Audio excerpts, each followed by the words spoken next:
दिल्ली में आज होगी सर्वदलीय बैठक। संसद भवन एनेक्सी में मीटिंग होने वाली है। कल से संसद का मानसून सत्र शुरू हो रहा है और ऐसे में यह बैठक बेहद महत्वपूर्ण मानी जा रही है। संसद के मानसून सत्र से पहले अहम मीटिंग सरकार ने बुलाई है। सर्वदलीय बैठक मानसून सत्र को लेकर के मीटिंग में चर्चा होगी। 20 जुलाई से 13 अगस्त तक चलेगा मानसून सत्र। टीएमसी से अलग हुए गुट के सांसदों को भी न्योता दिया गया है। सुदीप बंदोपाध्याय और डॉक्टर काकुली घोष को भी न्योता गया है। तो ये बड़ी खबर सामने आ रही है।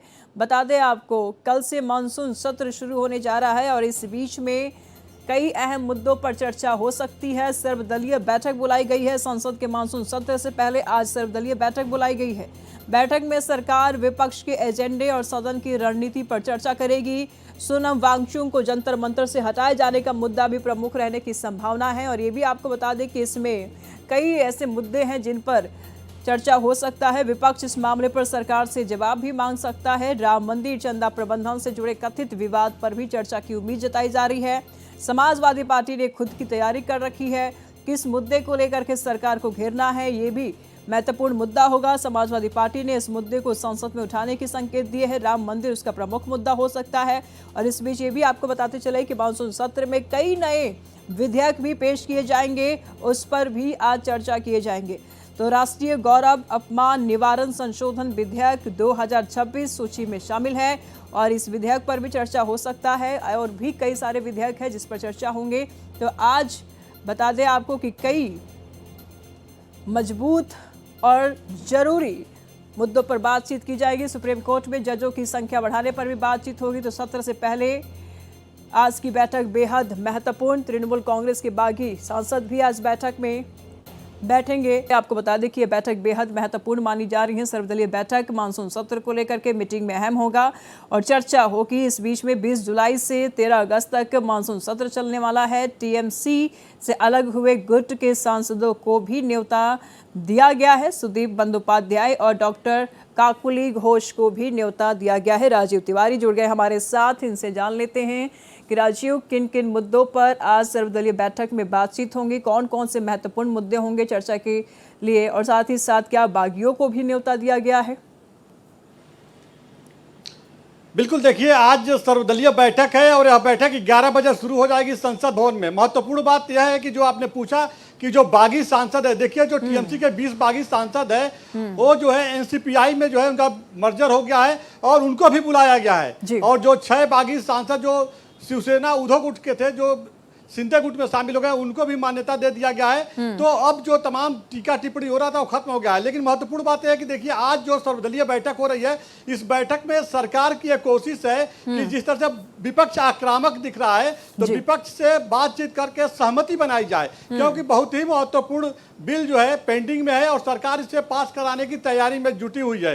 अगर सामान्य तौर पर देखा जाए तो देखिए जो बहुमत चाहिए बिल पास कराने के लिए, जो साधारण बहुमत चाहिए 272 का चाहिए, वह सरकार के पास है। लेकिन सरकार का पूरा फोकस जो है, जो चर्चा में है, वह महिला आरक्षण संशोधन बिल और परिसीमन बिल है। तो चर्चा में भी है, क्योंकि पिछले दिनों जब कांग्रेस की जो बैठक हुई थी उसमें मल्लिकार्जुन खड़गे ने साफ तौर पर पत्र लिखा है कि अगर इस बिल को लाया जाता है तो पहले सर्वदलीय बैठक बुलाया जाए। हालांकि वह बात दूसरी है, लेकिन आज की अगर जो बैठक हो रही है यह किरण रिजिजू जो संसदीय कार्य मंत्री हैं उनकी अध्यक्षता में होगी। इस बैठक में सभी राजनीतिक दलों के फ्लोर लीडर मौजूद रहेंगे। सबसे सहमति बनाई जाएगी कि संसद का जो सत्र है इसको सुचारू रूप से चलने दिया जाए। अगर किसी का कोई मुद्दा है, किसी टॉपिक पे बहस चाहता है तो फ्लोर पे लेकर के आए और वहां पे संसद में बहस करे। अन्यथा हो हंगामा जो देखने को मिलता है, इससे संसद का कामकाज भी रुक जाता है और कहा जा सकता है कि पब्लिक में भी जो मैसेज जाता है गलत जाता है। तो हर बार जब मानसून सत्र शुरू होता है या कोई भी जब सत्र शुरू होता है तो एक राय मशवरा बनाने की कवायद होती है। लेकिन आज इस बैठक में देखना होगा कि विपक्ष क्या क्या मुद्दा सामने रखता है, क्योंकि देखिए विपक्ष जो है बहुत ही आक्रामक है। नीट पेपर लीक मामला की बात की जाए या अभी जो E20 पेट्रोल में जो मिलाया जा रहा है, यह एक बड़ा मुद्दा बन गया है। और अयोध्या में जो भगवान राम मंदिर में जो चढ़ावा चोरी का मसला है उसको भी विपक्ष खास करके समाजवादी पार्टी ने बड़ा मुद्दा बना दिया है। और इसके साथ ही जो है ईरान, इजराइल, अमेरिका के बीच जो जंग छिड़ा, उसके बाद जो ऊर्जा संकट सामने आई, उन तमाम चीजों को लेकर विपक्ष आक्रामक है। देखना होगा विपक्ष आज बैठक में राजीव, सवाल ऐसे में ये भी उठ रहा है, देखिए राजीव, सवाल ऐसे में ये भी उठ रहा है, देखिए कई सारे नए विधेयक सरकार लेकर आ रही है, क्या ऐसे में ऐसे कौन से विधेयक हो सकते हैं जिसको लेकर के विपक्ष जो है वो काफी आक्रामक तेवर अपना सकता है, संसद में एग्रेसिव हो सकता है?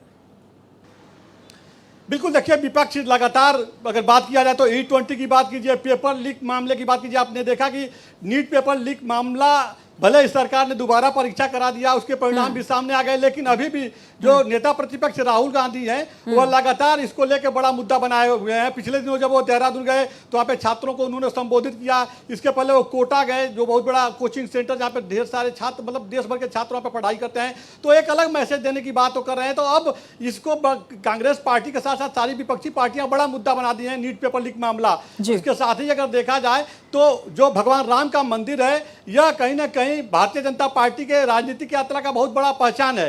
अब यहाँ पर जो चढ़ावा चोरी का मामला सामने आया है, इसको भी विपक्षी पार्टियां जो है हवा दे रही हैं, बड़ा मुद्दा बनाई हुई है, पार्लियामेंट में सवाल उठाने की बात कर रही हैं। चाहे वो आम आदमी पार्टी के संजय सिंह की बात कीजिए या अखिलेश यादव की बात कीजिए, यूपी में चुनाव है, तो ये तमाम बड़े मुद्दे हैं। लेकिन सरकार की तरफ से जनहित में जो मुद्दे सामने लेकर के आए गए हैं, जिसमें देखिए आयकर संशोधन बिल है, साथ ही नागरिक सम्मान कानून संशोधन बिल सरकार लाने की तैयारी में है। इसमें वंदे मातरम को लेकर या तिरंगा झंडा को लेकर के कोई अगर आपत्तिजनक शब्द बोलता है या अपमान करता है तो उसके ऊपर शिकंजा कसने की सरकार की एक कवायद रहेगी, और सरकार चाहती है कि इस सत्र में इस बिल को पास करा लिया जाए। इसके साथ ही जन्म और मृत्यु प्रमाण पत्र के लिए जो रजिस्ट्रेशन कराया जाता है उसमें एक नया सुधार लाया जाए। बिल्कुल राजीव, नजर बनाए रखिएगा, लगातार हम आपसे जानकारी लेते रहेंगे। फिलहाल बहुत बहुत शुक्रिया तमाम जानकारियों के लिए।